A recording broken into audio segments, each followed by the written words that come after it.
Hi friends, welcome to Sabina சமையல். இன்றைக்கி வந்து என்ன பார்க்க போகிறோன்னு பார்த்தீங்கன்னா, ஒரு ஸ்வீட் ரெசிபி தான் இன்றைக்கி பார்க்க போகிறோம். இது வந்து பணியாரம்னு சொல்லுவாங்க. புழுங்கரிசி நான் சாப்பாட்டு அரிசி தான் ஒரு 3/4 டம்ளர் ஊற வச்சுருக்கேன் ஒரு 6 மணி நேரமாக. கடலைப்பருப்பு ஒரு 1 மணி நேரமாக ஊற வச்சுருக்கேன். பாருங்கள் எவ்வளோ நல்லா ஊறி வந்திருக்குன்னு.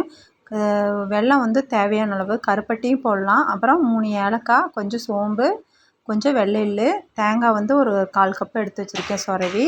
இப்போ வாங்க நம்ம எப்படி செய்யலான்னு பார்க்கலாம். நான் மிக்ஸி ஜாருக்குள்ளே இந்த அரிசி கழுவி நான் போட்டுக்கிறேன். அரிசியில் ஒரு துளி தண்ணியும் கூட ஊற்றக்கூடாது. பாருங்கள், இந்த பதத்துக்கு நம்ம அரைச்சி எடுத்துக்கணும். தண்ணியே இல்லாமல் வெறும் இதாக அரைச்சி எடுத்துக்கணும். இப்போ வந்து வெல்லத்தை வந்து ஒரு பாத்திரத்தில் மாற்றி அந்த தண்ணி கொஞ்சமாக லைட்டாக ஊற்றி அதை உருகிறதுக்கு மட்டும் வைக்க போகிறேன். அது கரைஞ்சி வர வரைக்கும் மட்டும். கரைஞ்சதுக்கப்புறம் அதை வந்து அந்த தண்ணியை வடிகட்டி எடுத்துக்கலாம், வெள்ளை தண்ணியை. இப்போ வெள்ளை தண்ணியை நம்ம வடிகட்டினதை கொஞ்சமாக அந்த அரிசிக்குள்ளே ஊற்றிக்கிறேன். ரொம்ப தண்ணி ஆகக்கூடாது, ஓரளவுக்கு இருக்கணும். நம்ம கலக்கி பார்த்தாவே தெரியும், தோசை மாவு பதத்துக்கு இருக்கணும். அதில் வந்து கொஞ்சமாக தேங்காய் போட்டாச்சு. தேங்காய் போட்டு இப்போ நல்லா கலக்கி விட்டுக்கலாம். கலக்கி விட்டு கடலைப்பருப்பு எடுத்துருக்கேன், அந்த ஏலக்காவை மட்டும் போட்டுக்கலாம். இப்போ போட்டு இப்போ நல்லா கலக்கி விட்டுக்கலாம். நான் 3/4 டம்ளர் எடுத்தனால எனக்கு வந்து நான் சின்ன இந்த ப்ளைட்டுக்கு கரெக்டாக இருந்தது, அதனால் இதை எடுத்திருக்கேன். இப்போ ஸ்டவ் ஆன் நம்ம ஒரு பாத்திரம், இட்லி பாத்திரம் வச்சு அதுக்கு மேலே ஸ்டீமர் வச்சுருக்கேன். வச்சுட்டு அதுக்கு மேலே நம்ம கொஞ்சமாக நெய் தடவிக்கலாம்.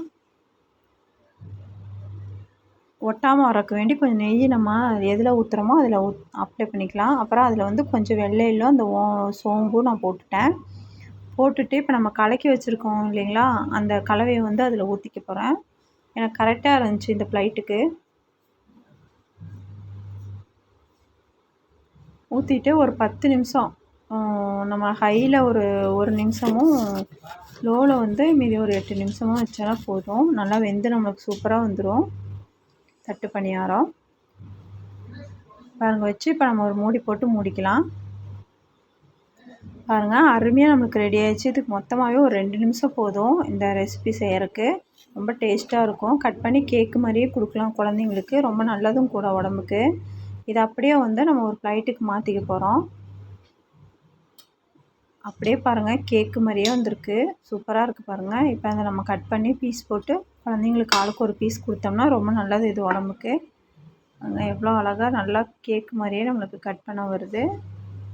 அவ்வளோதான் இந்த வீடியோ உங்களுக்கு பிடிச்சிருந்துச்சுன்னா லைக், ஷேர், சப்ஸ்கிரைபர் தேடி எடுத்துக்கலாம். பாய்.